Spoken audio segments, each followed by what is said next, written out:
उत्तराखंड में विधायकों की लगी लॉटरी। विधायकों की फिर बड़ी सैलरी, गोल्डन कार्ड की भी मिलेगी सुविधा।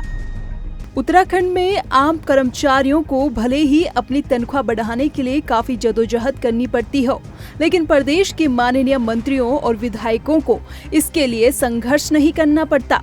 दरअसल प्रदेश में विधायकों की सैलरी और भत्ते में एक बार फिर से बढ़ोतरी की गई है। प्रदेश के वित्त मंत्री प्रेमचंद अग्रवाल के मुताबिक उत्तराखंड राज्य विधानसभा विविध संशोधन रिपोर्ट 2024 को सदन में रखा गया, जिसमें विधायकों के वेतन और भत्तों को लेकर विस्तृत रिपोर्ट दी गई। विधायकों और मंत्रियों को अब तक जो वेतन और भत्ते मिलते रहे हैं, उसमें बढ़ोतरी की गई है।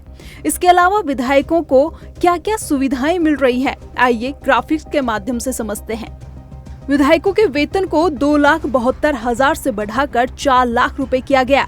विधायकों को सरकारी कर्मचारियों के समान ही कैशलेस उपचार यानी गोल्डन कार्ड की भी सुविधा मिलेगी।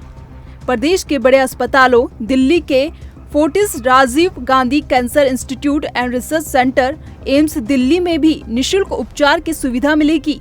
स्वयं उपचार करने पर चिकित्सा खर्च की प्रतिपूर्ति सुविधा बहाल रहेगी। हर साल रेलवे कूपन की जगह 30,000 रुपए नगद मिलेंगे।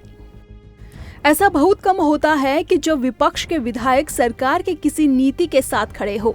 विधायकों और मंत्रियों के वेतन और भत्ते बढ़ाए जाने के मामले पर कांग्रेस के विधायक भी कंधे से कंधा मिलाते हुए नजर आ रहे हैं। बहुत सी जो हमारी समिति बनी थी, बहुत सी उन्होंने सिफारिशें की थी। उसमें कुछ को सरकार के द्वारा स्वीकार किया गया है, कुछ को स्वीकार नहीं भी किया गया है।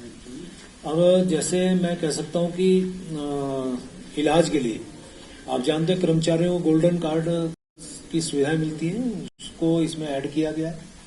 जैसे हमारे यहाँ जो ड्राइवर्स हैं उनको 12,000 रुपये प्रति माह देने का प्रावधान था, और आप जानते हैं कि आज 12,000 में ड्राइवर व्यवहारिक तौर पे मैं कह सकता हूँ नहीं मिलता है। और जो अन्य संस्थाएं, जो हमारी सरकारी संस्थाएं, वो भी जो आज ड्राइवर के लिए दे रही है 20,000 रुपया, उसको 20,000 रुपये कर रहा है।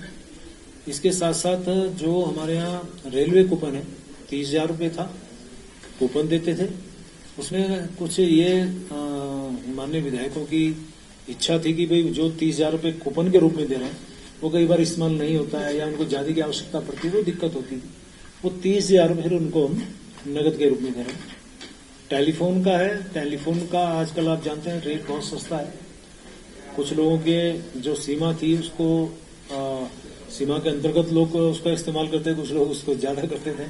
उसको थोड़ा सा संशोधन किया है, तो उसमें अनलिमिटेड किया है। हालांकि आजकल आप जानते हैं बहुत सस्ती है, ज्यादा इसमें बहुत बड़ा वित्तीय भार भी नहीं पड़ेगा।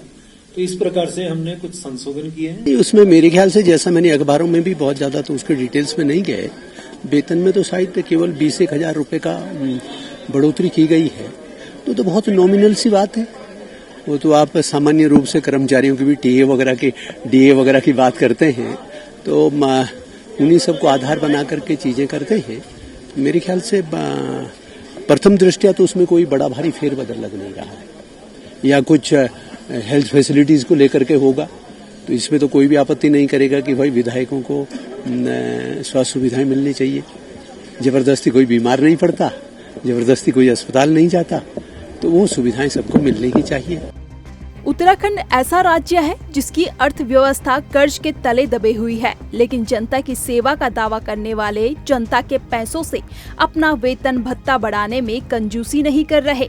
जनता की भलाई के लिए कोई फैसला लिया जाए तो उस पर तो सत्ता पक्ष और विपक्ष कभी साथ नजर नहीं आते, लेकिन इस फैसले पर सभी एक साथ नजर आ रहे हैं।